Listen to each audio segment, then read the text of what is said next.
Hello, good morning, everyone. Good morning. The Director General, Office of Education Quality Assurance, in person of Mrs. Hello, good morning. Can I please share my screen? Good morning. Miss Christine Manasgodse, good morning, all the way from UAE, our facilitator, co-facilitator for today's workshop. Good morning, ma'am. Good morning, everyone, ladies and gentlemen, school administrators here present, and all EQA evaluators. This is the third series. We are now in the third series of this professional workshop. Thanks to the DG and our facilitator, we've really come a long way. And this series will be talking about quality of leadership. In the past, we've had quality assurance, and then we've also had the series that talked about quality of teaching and learning. And now we are in the third series, quality of... Hello, Ms. Fazia, I need to be able to share my screen, please. It says it's disabled. Yes, ma, in a bit, ma, in a bit. Okay. So on that note, I'll just call the DG of Education Quality Assurance for our welcome address, and then we can get started into today's series. DG, ma. Good morning, everyone. Good morning to our team members, OEQA team, Mrs. Nasser-Gotsi, and all administrators and everyone who's on the line today. As we begin to share the screen, we're really going to move into today's topic today, which focuses on instructional coaching. Instructional coaching, we could probably go on and on about it, but for the purpose of today, this is just an introduction to instructional coaching as part of PD with the DG series. So without much further ado, we will get into the session. We do normally start every single session talking about the ways of working and the expectations as we are online today. So for the purpose of today, we want to make sure that we are present and that we avoid distractions. We also want to make sure that we participate. We can't emphasize this enough. Make sure that you are participating, you are actively involved, you're using the chat for questions and for constructive comments, and make sure that you are actually doing the activities. The mode of operation for these training sessions is train the trainer. So the more you are involved in the activities and the sessions, the more you can figure out what would work for your group of teachers or schools or whoever it is you decide to scaffold this training to. Miss Christine, okay. Are you here? Yes, Okay. Thank you. Sorry, apologies. Well, my camera is going to be off for the session. That's fine. Thank you. So this is our agenda for the day. We've already had the welcome with the DG. Thank you, DG. We'll quickly run through today's outcomes and a very brief icebreaker. We will then go through the fundamentals and the rationale for instructional coaching. I know this is a topic the DG and I are both super excited about. We'll run through some core instructional coaching skills and then the structure of an instructional coaching session. And then finally, we'll wrap up with a role play. Oh my gosh, that should be roll with an E, not roll like we're rolling on the floor. I'm so sorry for that. We will end up with a role play. I might have another member of my team jumping in for the role play as well. So today's intended outcomes. Oops, no, we're starting with the icebreaker. Okay, this is a nice icebreaker for connecting people where they are to essentially the Zoom room that we're in right now. It's something to think about with hybrid learning. Hybrid learning, right, is very two-dimensional. two-dimensional in the sense that it's a screen and we're seeing people on a screen, but we all live in our lives, right? In three-dimensional locations, whether you're in a car, even a bus, an office, I'm in a hotel, right? And so this is a way to, as an icebreaker, help people kind of connect their virtual self and their 3D self. So it's called a traffic light. And you're going to introduce yourself in the chat with who are you? Some of you have already done that. Thank you. Where do you work? And then you're going to list 3 things that you can see to make a traffic light. 1 green, 1 yellow, and 1 red.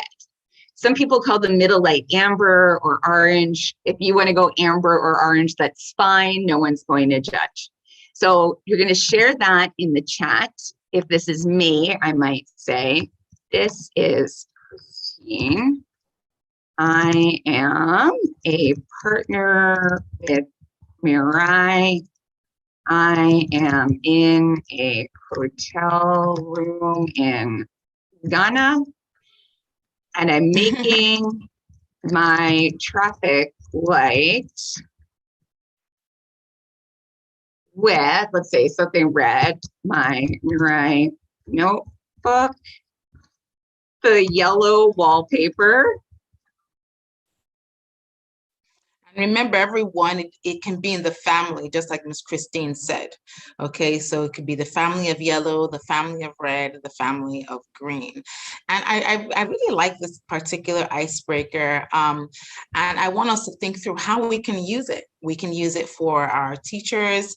We can use it for administrators. We can even use it with students, right? Just a way to start off on a light note, no pun intended. So I think this is very different than what we normally do, but it's a good one. As I'm looking through red, I believe I have everything with me here. Actually, I have my notebook. If you have anything Lagos State, you would definitely have those colors. So my notebook has all 3. Oh, look at you. Impressive, impressive. So let's see that in the chat. Oh, amazing. Oh my goodness, Veronica, you're surrounded by green wallpaper. Well, okay. You've got part of a stoplight, or maybe you're just all green, all go for and you. My dress is also, my dress also has some green. So I think I've passed the icebreaker. You certainly have. But, I was actually reading a blog post last night while people are filling this in about engagement in online facilitation and the different challenges and some of the hacks to it, which is why I ended up putting this icebreaker in, because I do think it's important to kind of bring in the present. Like Veronica, you and Miss Veronica, Mrs. Eloise Obaudu, I have never met you, but I am now envisioning a beautiful woman surrounded by green wallpaper. And she's participating, which is good. And she's participating. So proper respect to you for that. Okay.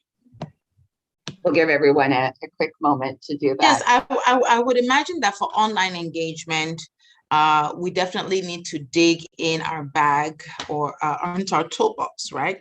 And this is what these trainings are also supposed to be. These workshops are supposed to provide you with different tools that you can use to better engage with online learning. Remember that this type of training could also be done in person, which is why the slides, the run sheet, and all corresponding materials will be available on lagoslearnstogether.com. So we definitely understand the need. Sorry. That's okay. We definitely understand the need to be able to plan, right? To be able to plan for when this type of training is done in person or when this training is done online. So that is how we've designed these sessions to be. So I believe Ms. Christine was alluding to, is it Ms. Sajibola or? Oh, I just wanted her to make a traffic light. She has the intro, but I want her traffic light too. But thank you, Ms. Rhodes Nash. You're in your office with a red laptop. Okay, flashy. An orange teddy bear and green patches of color on your dress. I love it. So we're going to let everyone continue to introduce themselves with the traffic light. If you've just jumped on, you can look at the instructions on the screen or just pick up cues from what you see other people writing. And we will move on just in the interest of time, which is always short. So today's objectives, to understand the key fundamentals of instructional coaching, what is it and why? Why does it matter so much? To identify and to develop impactful coaching skills. Now, my audio was off, but I know when I joined, the DG was saying quite rightly that today is like a taster. Really getting deep into coaching takes time. But hopefully you'll walk away with one or two things you can try to get more impact from your feedback and coaching conversations. And then finally, how to structure an effective coaching session that leads to impact. We are going to share a quick video, and then I'll turn it over to the DG to lead the conversation. But I know I need to reshare to get the video to work properly. So let's do this. So as you watch the video, I want people to think about the 3 takeaways about instructional coaching. Okay, what are you taking away from what they say? Christine, did you want to add to that? No, I was just going to say this guy had like a Zoom bookcase background before it was even a thing. Look at his books back there. Wow.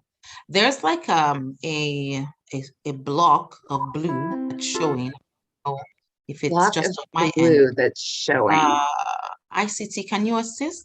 It seems to be a rectangle that's covering the video. It may just be my end though. If no one else sees it, then it's fine. No, we see it, but it's from Miss Kristen's laptop now. So you see the video or you see the block of blue? We see the video. The block is just covering it, but I think we can manage without it. It's fine. Okay, let me know. I'll start it. We won't watch the whole video just in the interest of time here. Can you just give us the title because it's covered? Okay, instructional coaching. Okay. Yeah. So it's covered, but it's fine. So you can search it later on. I want to talk a bit about what instructional coaching is, the essentially principles that are behind the work and the process that we do when we do instructional coaching. And I want to distinguish instructional coaching from other approaches to coaching. First thing I want to talk about is what we mean by instructional coaching and how it's similar or different from other approaches. And usually when you talk about coaching, it's put into 2 different boxes: facilitative coaching or directive coaching. Facilitative coaching, growth coaching from Australia, and cognitive coaching from the United States would all probably be forms of facilitative coaching. And facilitative coaches work from the assumption that the person they're working with already knows what they need to do. But through the coaching process, through questions, through listening, through mediating the thinking of the partner in the coaching process, the person realizes what they want to work on, they set a goal, and then they plan out how they're going to hit the goal working with the coach. The metaphor for facilitative coaching is a sounding board. I don't share ideas, I don't share expertise, I don't share knowledge, but I do facilitate your thinking through the way I ask questions and listen and work with you.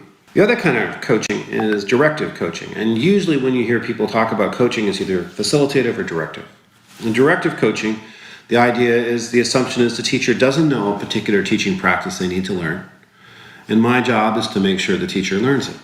And I work from the assumption that they're going to have to get it, and I'm going to have to describe it and follow up and make sure they do it the right way. The metaphor for the facilitative approach is a sounding board. The metaphor for the directive approach is an expert with an apprentice.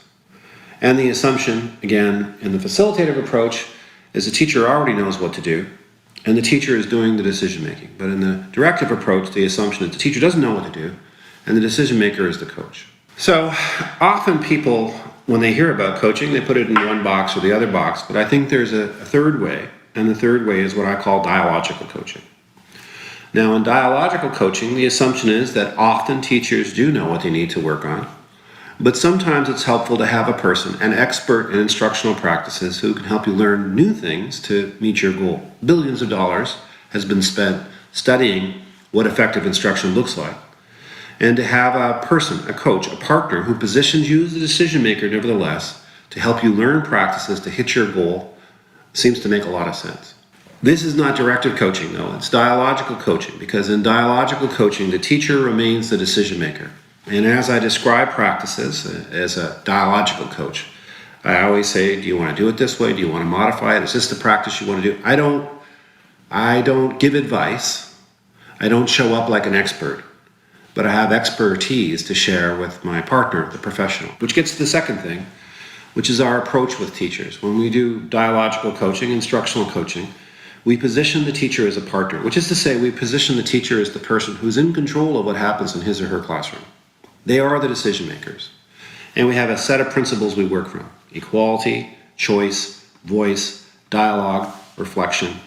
Okay, I am going to hit pause on the video there because I think that gives us a little bit of a background. Before I turn this over to the DG, I just want to actually give an example because we didn't get to the word praxis. Praxis is one of those, it's such an American word. I think all it means is this: putting theory into practice, right? You've heard about this, say, differentiation of instruction. Great. Now, what does it actually look like when you do it in the classroom? So very, very fancy word for something we as educators do all of the time. But I'm going to give you an example from my own coaching work currently. We're working with an Indian curriculum school group in Dubai, and their teachers have had extensive training on hybrid learning and digitally supported learning over the course of the past year. But you have different levels of implementation. You have expert practitioners who really are able to do, more of what he described back here. Let's run back as facilitative coaching. You have more developing practitioners who need to be guided a bit more directly in what to do. And then you have those who really need to talk through and think about what would be improvement in their practice. So even in one school, depending on the level of skills of the teacher and the level of training that that they've had, you may have a mix of different coaching approaches. But DG, I'm going to turn it over to you. Says who can help you learn. There we go.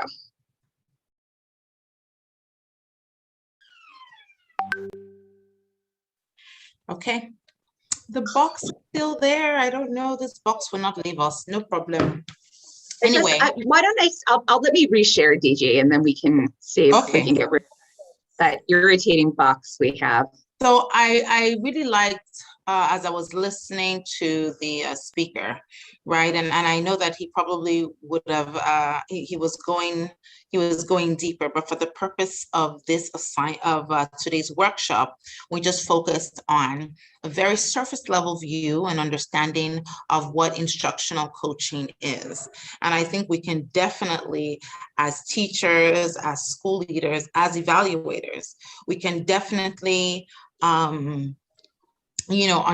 We definitely have experience, especially with the facilitative and what is the other one called? Facilitative and the direct, facilitative and direct type of coaching, So I really like how he was really thinking about how we could use the two in some way, because I don't think, even if I were to think of a perspective of a teacher, sometimes you're coaching your students, quote unquote, coaching them through things, but that coaching is highly dependent on some foundational knowledge, right? And I think with coaching, we need to be able to figure out what aspects of our coaching should be sort of like a direct instruction, and what aspects of our coaching should be more facilitation based, right? And at what time does it call for it? So I really like having these different type of approaches so that you can choose what works best for the situation. So let's go into a definition of instructional coaching. So coaches are partners with teachers Okay, so you're partnering with them. You're not necessarily over them, but you are working together as colleagues. You do both have unique attributes that you're bringing to the table and unique responsibilities, but you are working in partnership. What we're expecting to do is that you would analyze the current reality in the classroom. So what is going on now and what needs attention now? That doesn't mean that there cannot be a plan for, or goals for where the teacher is going within the semester, within the session, but we want to focus on what actually can make an impact now. Where, like I said, we set goals, and then we want to be able to identify and explain teaching strategies to meet those goals and provide support until the goal gets met. Okay, I would say that large one is a very heavy chunk to carry, because your ability to reach that goal is highly dependent on accurate sort of baseline assessment of what's going on in the classroom and accurate goals that could actually get it done. So we want to make sure it's bite-sized, it's not so big, right? But it's something that piece by piece, in partnership with the teacher, you're able to achieve by that set time. And we did talk earlier on in the series, I believe the first series, we talked about, setting SMART goals. So definitely you want to make sure that the goals that you are setting are SMART. Next slide. Ms. Christine, do you want to add anything to that? No. So this is the why coaching, right? So most teachers anywhere in the world have had a degree of training, and in some cases, a lot of training. And yet you don't always see what teachers have been trained to do in practice. Why is that, right? And why do we need coaching to translate what's been learned into what's actually being done?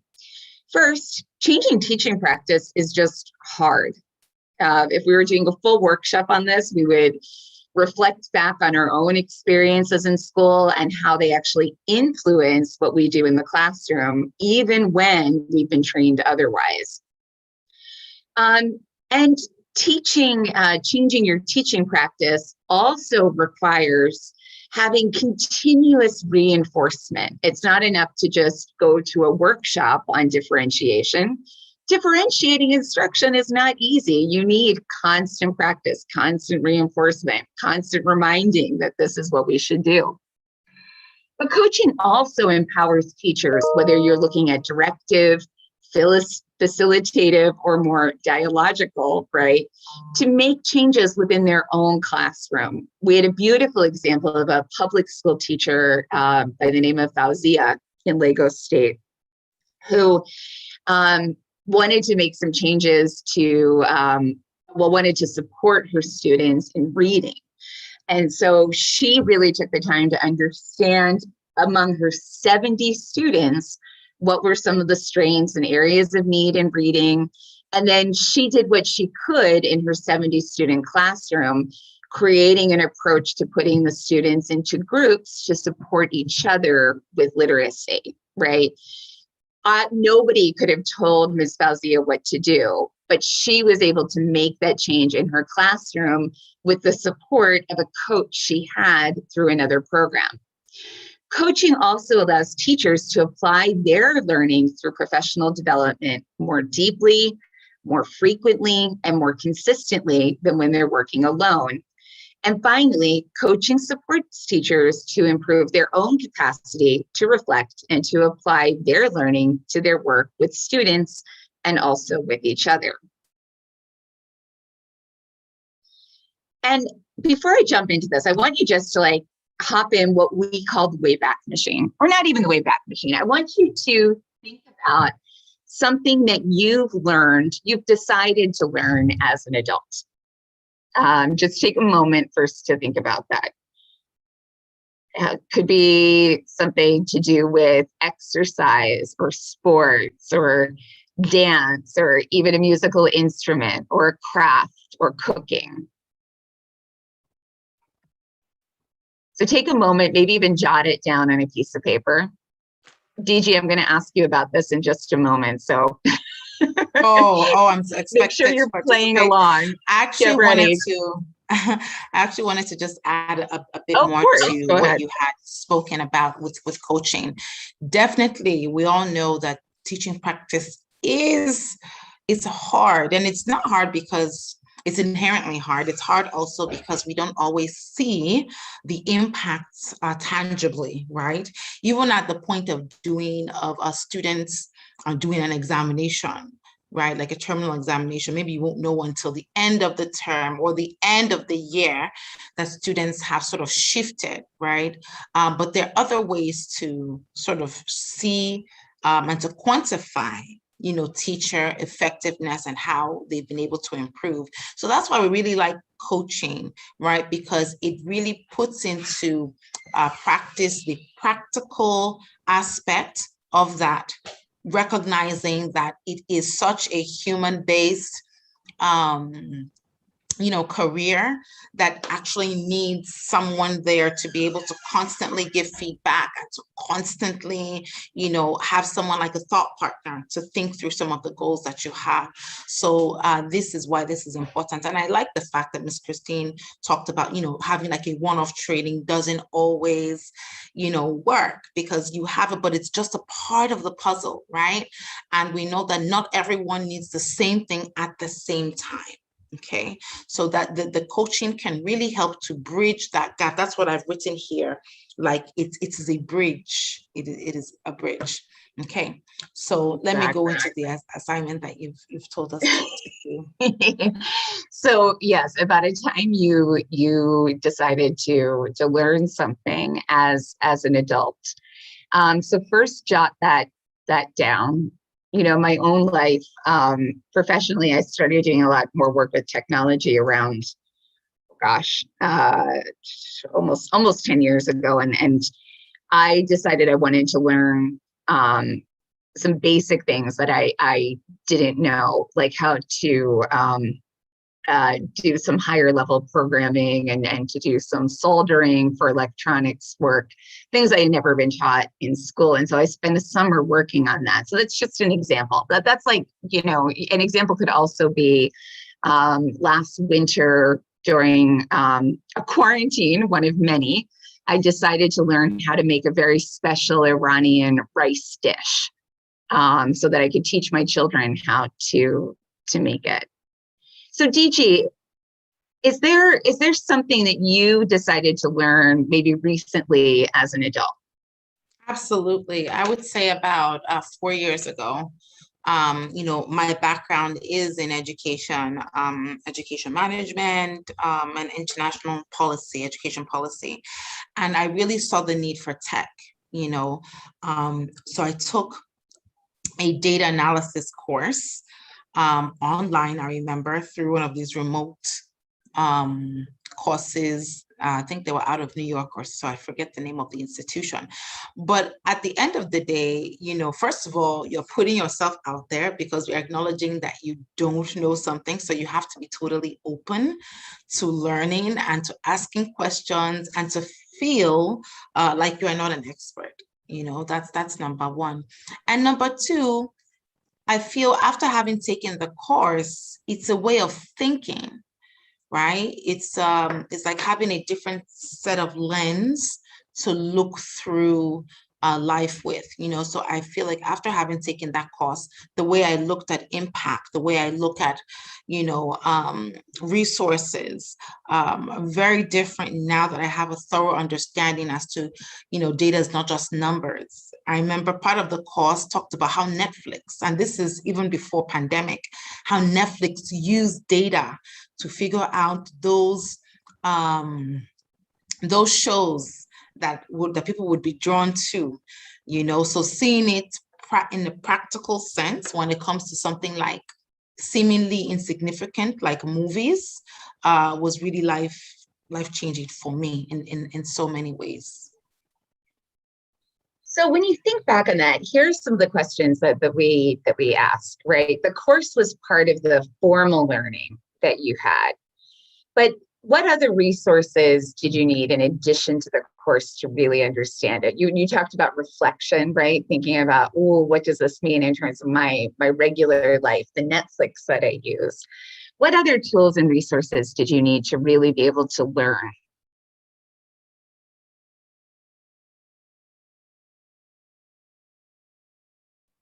Okay, sorry. For me, I needed to constantly practice. So we had like data sets and assignments that were very practical, word problems that were very practical. So it's not like they would just give you a data set to just solve. They would say like, okay, there are bicycles in New York City. Someone is considering doing a bicycle rent to share business or something. How do you figure out where it should be? How do you figure out how many, so I think because of the quality of that course, it gained more of my interest by default. So those things were sort of embedded in the process of that course. So for me, doing the assignments was really necessary. If I didn't do those assignments, and then we also had group work. So we had sessions offline where we used, I think it's called Slack, right? Where we had to work through different solutions outside of class and, write a sort of proposal. So when you think of data analysis, you probably just think of the numbers, but this particular course made it very practical where you could use it in any field. As we all know, I'm obviously in education. I'm not a data scientist or an IT, nor am I in ICT, but it really has helped me to think through the solutions to some of the problems that we have quite differently as a result of that. And then last one also is also participating in office hours of the instructors. They were very, very open to it. So we had time where we could, talk to them about the different issues we were facing. Yeah, you basically took me back like 5 years now. No, that's great. I mean, because what you're talking about here explains why coaching is important. I'm going to share a slide with all of you in just a moment that kind of quantifies this a little bit. But if we want schools to change, people need actionable learning, right? There's no change without learning. But learning isn't just sitting in a workshop or even, to be honest, like listening to a webinar like this. There's no learning unless you really get a chance to apply it and to work with this new knowledge. And so that's why coaching fits within what learning and development people call the 70-20-10 model. So when the DG talked about her learning, right, that formal learning was an online class that she took. That application, though, was where the majority of that learning really took place, right? Some of it may have been on the job implementation part. Some of it was also just doing her homework or reflecting on how these business case studies might apply to education. But 20% of it was coaching, getting help, participating in those office hours, working with classmates, maybe getting feedback on some of those projects. I'll take my rice case as an even simpler example as well. My formal learning was I looked up a couple of recipes, right? That was some research. Then I watched a couple of YouTube videos, one of the main ways of learning. Application was I tried making this rice dish several times. And then finally, coaching, quite frankly, was my children, who like to think of themselves as experts, giving me feedback on how the dish was and how I might make it better. I also took some pictures. It was a Persian Iranian rice dish and sent the pictures to a Persian friend to get her feedback on how it looks. I almost feel like I need to give you guys a picture of the rice too, now that I've talked about it so much. But coaching fits within here, right? It's that 20% that allows us to take what we've learned formally and apply it successfully. So over to you, DG. I think this is over to you. Actually, let me check. 99% sure this is you. Yes, it is. Okay, so what are how can we identify and develop impactful coaching skills? This box that keeps coming up. Oh, So, no, sorry. no, it's fine. It's fine. It's fine. So Should I stop and give it to Mrs.? Why don't I stop and give it to Miss Fauzia to share? Hold on.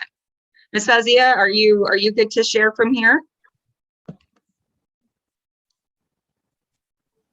This to share the slide.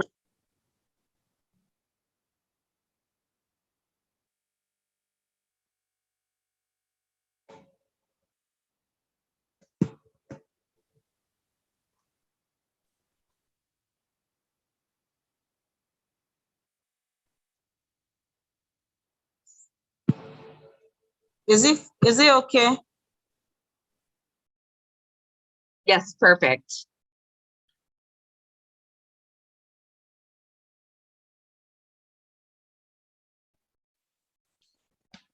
okay, that probably just happens from time to time. Please keep going. This is not it. It does look similar, but this is not the slide. Can you just keep going? Identify and develop impactful. Oh yeah, it does look similar. It does look similar. Slide 14.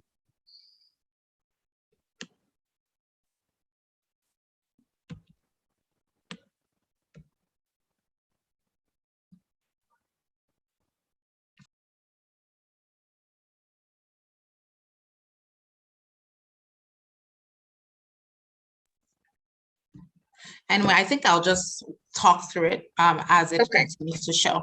So number one is, if we want to, first of all, we need to be able to identify and we want to be able to develop particular coaching skills. So number one is telling versus asking. In what situation is it going to feel like you're telling? In what situation should it be that you're sort of asking? We know that oftentimes when we're focusing on telling, it's more authoritative. It is more like directive. For those of us that work with government, I have the directive to, right? So when you're telling someone to do something, it removes the agency that that person may inherently have and just feels like, I'm telling you to put the table down and that's what you do. You don't ask why or anything about it. So what would it look like if we were to ask? What would we look like if we were to ask questions, probing questions? So for instance, I wonder what would happen if you reduced your groups from 10 to 8 or to 5, or you increased your groups from 10 to 20. I wonder what would happen. This then invites, the partner, the teacher, the school to also think through the decision making and feel that they are part of that decision making. Number two, we really want to be able to develop contextual listening. It's very important that as we're listening, we're not just listening to respond. We're not listening to react. We're not listening to react, but we're listening to respond. So we're not defending ourselves, so to speak, but we're really listening within the context. And if you don't have enough context, you are skilled at gathering more context, either before the meeting with the teacher or the school or during that session. And this definitely gets us into the third one, is the development of powerful questions, right? We don't want to always ask questions that are going to, get just a yes or no or obvious answer. We want to be able to have whoever it is we're partnering, be it with a school, be it with, if you're working with the coach, if you're working with a teacher, we want to be able to ask questions that really get them to reflect and think more deeply about the process. Sorry, we've sort of gone into everything already. You can skip if you. Okay. Oh, right, sure. well, okay. So I think we've talked. Okay, go ahead. Go ahead. I think we've talked a little bit about this, but I'm sure in your own context, you can always, I think, making an analogy, right, to home life is always helpful too. There are times where you might ask a member of your family to do something, and there are times when you might just have to tell them. But in schools, I always use this example. If something is a matter of health and safety, right, it's a tell. It's not an ask. You know, you can't have that children can trip on it and get rid of it. That's a tell. If it's something that relates to application in the classroom, if it's a non-negotiable, like share your objectives, it's okay to tell, right? On the other hand, if it's about the appropriateness of the learning activity for the objective, you might ask, I noticed that you chose this learning activity. Was this something that you felt, how did this support your objective, right? You can go ahead onto the next slide. So just take a moment to look at the difference. Telling is easy, and I like to tell people what to do. I do, it's in my nature. And because I like things to happen quickly. You get quick results and things get done the right way. But unfortunately, sometimes the moment you walk away, things just go back to the way they were. So you can take a look at the asking, right? Why, what are some of the benefits to asking? But I'd love to hear from you. You know, can somebody give an example from your work, whether you're a school leader or you're a member of the OEQA team? Can you give us one example of a time in your work where you may tell someone what they need to do versus a time where you might ask them a question to guide them to a better outcome? And perhaps Ms. Fauzi or Mrs. Ashobu, you could call in someone.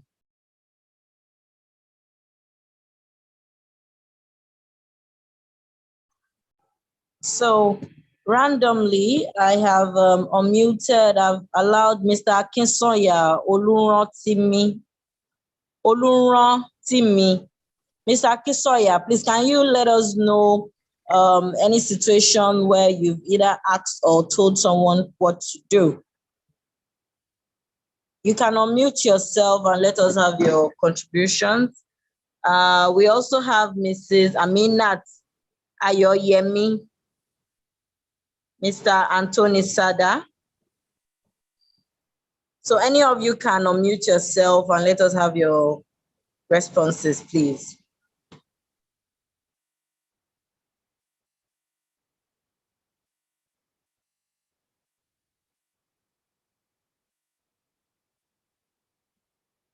Okay, we also have Gloria Rhodes.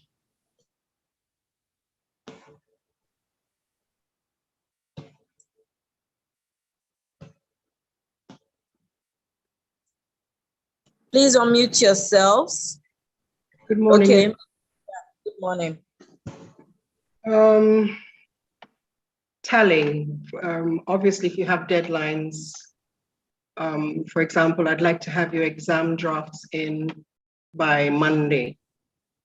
I would be telling. However, for the same exam drafts, I'd be asking something like, did you take into consideration differentiated learning?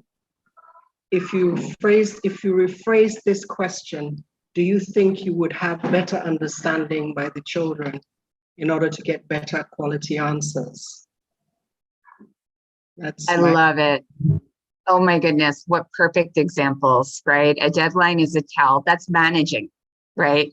Whereas coaching is the, I noticed that this is, you know, what the outcome was. How do you think your phrasing, your instruction, your questions might have led to that outcome? What else might have been a possibility? Absolutely brilliant, Ms. Gloria. Thank you. Let's move on to the next slide. I am just going to give a quick update here. I know Ms. Saruki Ayeni, the DG, has been called into an important meeting, and so you will unfortunately be left with me for the rest of the workshop.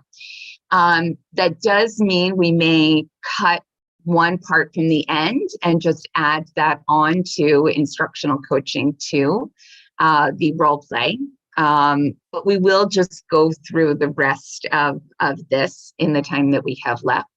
And so for those of you who are keeping time, we will be wrapping up by about 11:10, so a little bit earlier than expected. Anything we did not do in this workshop today, we will move into instructional coaching too. So contextual listening. I love to talk. And I, especially when I go into an environment where I feel like people will benefit from my expertise, my instinct is to share my knowledge with them. But sometimes that's not advantageous. Contextual listening, right, is what we do to better understand the nature of a problem. It means that we understand, right, that we need to hear, but we also need to understand. We also need to see what's happening around us when we're listening to somebody. Do they show signs of stress? Are there children running around outside of classrooms with no supervision? How might that be influencing the context? So when we have more, when we're more aware, when we listen more fully, when we listen with our ears and with our eyes and with our hearts, we're better able to ask the kinds of questions that lead to long-term fruitful outcomes. Can you go to the next slide, please? So what does that really mean? Okay, like, fine, contextual listening, Christine, that's okay, but what do you mean when you say that? These are some of the things that you need to do in, let's say, a coaching conversation. So whether you're a school leader talking to a teacher or an OEQA officer talking to a school, the first thing is to set your own agenda aside and let go of being right. Now that is not an easy thing to do. Again, if it's health, safety, deadlines, that's not the place for coaching. This is where it is the place for coaching. So while you think you may have the answer, working collaboratively to find the best, most feasible, most likely to be successful answer is necessary. And to do that, you have to let go of being right. The second thing is to listen to what's not being said. Okay, you've told me all about the problems you're having with the parents. I understand. But you haven't mentioned anything about, how you've planned for these lessons, just as an example. So tell me more about how your planning is influencing. You've told me about the children not doing the homework. Tell me about what happens in the classroom now. Repeat back what you have heard to check and verify that you've heard correctly. A lot happens sometimes between, somebody speaking and our own interpretation. And so it's always important to validate that what we think we've heard is what the speaker actually intended to say. The fourth is to avoid making quick assumptions. Ask more questions.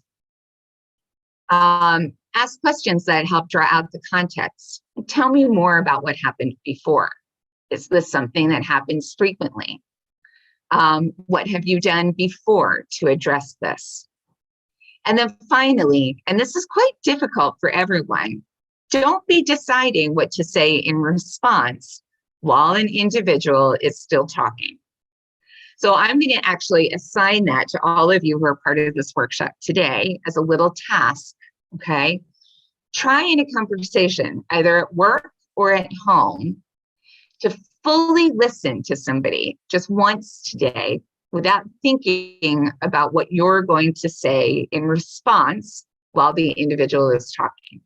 Because while we're thinking about our responses, we often miss some of the important things that somebody else will say. You can take notes. You can even look at those notes and say, give me a moment to think about my response and then respond, rather than planning that response while the person is still talking. I know I'm very guilty of that sometimes myself. I'm going to give you a moment just to look at this slide. So we're moving on from contextual listening to powerful questions. If you were part of our difficult conversations workshop, you might find that there are some similar questions here. Okay. These are some questions that you can ask that can help move a teacher, or if you work with school leaders, from a thought to an action. One of the ones that I really like about this is, somebody says, I'm frustrated, I'm tired, I've had enough of you. Why are you always coming into my school telling me what to do? Tell me a little bit more about what's bothering you about this. What are the specific problems? Okay. Or, well, tell me what are some of the successes here? Somebody who's complaining, a teacher who's really frustrated with something in their classroom. Tell me about what is going well. Let's see what we can do to build off of that. And there also comes a point in any of these conversations where you have to start talking about solutions. You've spent some time telling me about all of the problems that you're having. What do you think might be a solution in this context? I can't differentiate. I have too many children in my class. Okay, but if you want to meet the needs of all of your students, what can you try? Okay, so go ahead and we can move on to the next slide. Now, when you're asking these questions and in these conversations, it's extremely important that you're not judgmental. Again, this is not about managing. This is when you are coaching. Using language without blame, judgment, or presuppositions. We would have had all of this in the workshop that we did on difficult conversations, if you were in that. Try to stick to facts, not emotions. And then also try to use I statements. So this is what I hear when you're talking, as opposed to saying, for example, well, you said this. We can go to the next slide. So just take a moment. We're not actually going to do this exercise simply because we're not going to have time to do this. No, you know what? We are going to do this exercise. This is worth taking an extra minute for. Take a look at the questions below. Okay, these are slightly judgmental in the way they're written. I'm trying to help you, but I don't think you are listening to anything I am saying. Might be the case of a principal talking to a teacher saying that, or it could be OEQA visitor into a school. I've been here before and I'm trying to help you, but I just don't think you're listening. This could be, number two, could be you talking to a member of your own team. You've given them a project. Why are you worried about taking on a new project? Don't you think you can cope with this project? Or finally, and we've all had this experience. I could sit here and share story after story after story of this. You're trying to get somebody to do something and they just haven't done it. Why are we having the same conversation as last week? Can't you just get to the point? Can't you just do what I'm asking you to do? So can I ask a volunteer to try to rephrase one of these as a less judgmental comment? And perhaps Mrs. Ashobu, you could call on somebody to do that. Okay. So from the activity now is to rephrase the questions in a non-judgmental manner. So I'll be randomly calling on some of the participants to please let us know how you will reframe rephrase the question. So Mrs. Bukola Yola, can you please unmute yourself and let us have how you rephrase question number 1? Mr. Arnold Omale and Mrs. Tara Olanitori. Please, can you unmute yourself? Mrs. Bukola.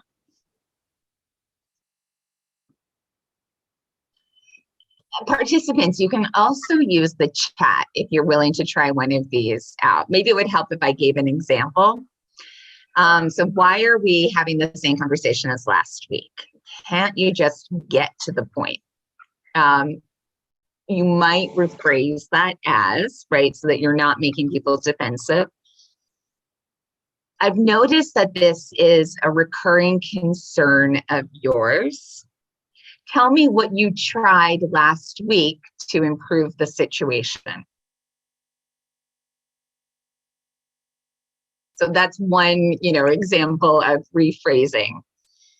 But please use the chat or unmute yourself. As Mrs. Ashobu, if one of the people you've called on can unmute themselves, perhaps to try number 1 or number 2, rephrasing it in a non-judgmental way. Okay. This is Emily Olabode. Okay. Go ahead, Mrs. Tara. Tara Olanitori. Okay, hello, good morning, everyone. I'm trying to help you, but I don't think you're listening. I think another way we could say this would be, would you like to consider another point of view, or would you like to consider another opinion, or would I don't know, would that work, or would that still sound judgmental? No, I think that's great. What else could you consider? Or I guess, right, maybe in maybe in this context, right? I think your point, if I'm understanding correctly, is, okay, fine, if you're not listening to me, is there somebody you will listen to, right? That's reading between the lines. But I think the way you phrased it is really perfect in the sense that whether you're an officer going into a school or a school leader, I'm trying to help you. If there's somebody else you'd like to hear from on this, would you like someone else's feedback? That's great. Wonderful example. And I think Anthony, Mr. Sada shared in the chat, I would like to help you if you will listen to me. Less judgmental. It might give a little vibe of you're not listening to me, but it could work. Ms. Rhodes Nash, I would like to help you with this. Please feel free to ask me if you are unsure. Sure. Okay, number 2, are you worried about taking on a new project? If I didn't think you could, I wouldn't ask. Very positive in terms of the person's capabilities. Okay. No worries, Miss Emily. Ms. Bukola Ayola, can we have you rephrase number 2, please? I'm loving the comments in the chat. These are great. Okay. I mean that. Okay, Ms. Bukola, go ahead. Good morning, everyone. Good morning. Okay, the question says, why are you worried about taking on a new project? It's a thing you can cope with it. So if I want to rephrase that, the question I would ask would be, do we have any problem about this present project, or do you think there are other challenges you are facing right now or you might face later that wouldn't want you to be able to take the one we're having now and share the challenges with me? And after the person is able to share the challenges, then we could now think of if truly we should pick a new project or not. I think that's the way I would handle that. Thank you. Awesome. I think that's great. Yeah. I mean, And I saw Mr. Sada even rephrased his comment as well. Thank you for that. I know you will listen to me. Again, it's all about context. You would know the circumstances best, but I think. Okay, thank you. So these are some wonderful examples, and just taking the moment, counting backwards from 5 to think about how to rephrase even a question in a coaching conversation or a helping conversation can really, really make a huge impact in terms of people being more receptive and more willing to take action. Okay, so let's go on to the next slide, and really the final section, I think here. Yeah. So you can go ahead to the next slide. So there are a few things to think about with coaching. So one is just, what does it take to have effective coaching, to engage in effective coaching? And the first is to think about, what's the environment? If you're approaching a teacher or a school leader in the hallway, in front of children or in front of other parents, it's not going to be a conducive environment.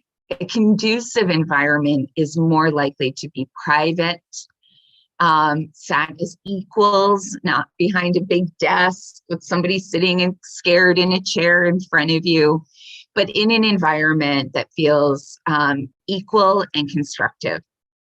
The second is the instructional coaching conversation model, which we'll share very briefly with you. And then the third is practice, practice, practice. I do a lot of training on instructional coaching, and even when I'm modeling it, I still have times where I'll forget to have part of the conversation.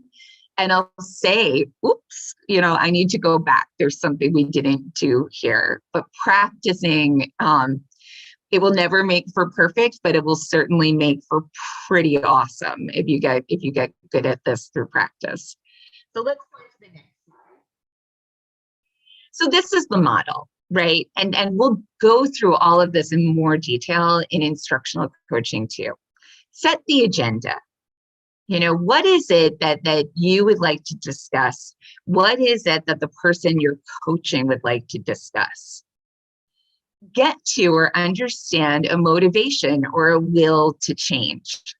You need to work collaboratively with the person who you're coaching to find a common ground where they're excited about implementing a change, where they see the change as important. Not because you've told them, but because they can make a connection to something that matters deeply to them.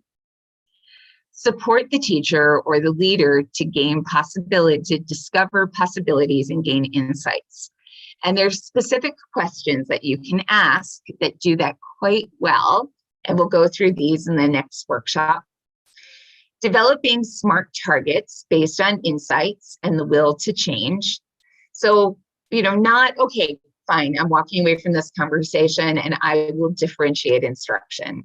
That is not a SMART target, not at all.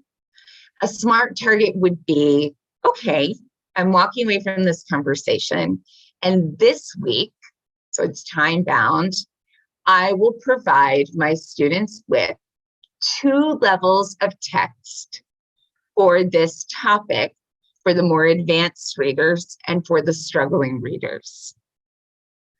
So it's realistic to be able to come up with 2 levels of text. There are websites where you can do this quite easily. It's time bound. It's measurable. We're asking for 2 things. We just want to see that it's been delivered and it's succinct. And then the final is concluding with a verbal contract of action so that you as the leader can follow up. You never want to end a coaching session without an agreement as to what the person you are coaching will do, when they will do it, and how you will know that they've done it. If you're really building good relationships with the people you can coach, you can even say, send me a quick pic on WhatsApp. I want to be able to celebrate your success with this. We can go to the next slide. So we're not going to do this part today. This is part of what we're going to move. But these are powerful questions that you can ask to set an agenda. All of this will go into instructional coaching too. We can go to the next slide. Yeah, so the next one, next one, next one. And then the verbal contract. Let's just take a moment for you to look at the verbal contract questions. What will you do and by when? How would you like me to hold you accountable? What are you taking away from this conversation? What will you have achieved by your next meeting? And for our next meeting, what date and time will work best? Homework part 2. Okay, so take out your cameras or take a screenshot and snap this screen. Try this in a meeting this week. You will find that if you end meetings with these questions, you will get more consistent results. All right, we can go into the next slide. All right, and then we're not going to do the role play. Misspelled. Again, apologies for that. We're going to actually have to end the session here because I was going to have to leave early and now the DG has to leave early. So between the two of us, this is a slightly abbreviated session. The slides will be available on Lagos Learns Together. We are just updating those, so you can expect them by the end of the day. And we will look forward to instructional coaching number 2, because we will cover the powerful questions that help you scaffold those conversations in that workshop. With that, unfortunately, I do have to sign off. We won't have time for Q&A on this one. I apologize, but we will have time during the next workshop. Thank you, Mrs. Ashobo, Mrs. Fauzia. Thank you to all of the participants. We are so grateful for your time and energy. Thank you. Thank you, Ms. Thank Kristen. you so much, Ms. Kristen. Thank you, everyone. Please do know that these slides can be found on our YouTube page. You can watch it again. And please do know that it will be uploaded on www.lagoslearnstogether.com and oeqalagos.com. Thank you so much for joining today's workshop. Hope to see you next time. Bye-bye. Thank you, everyone.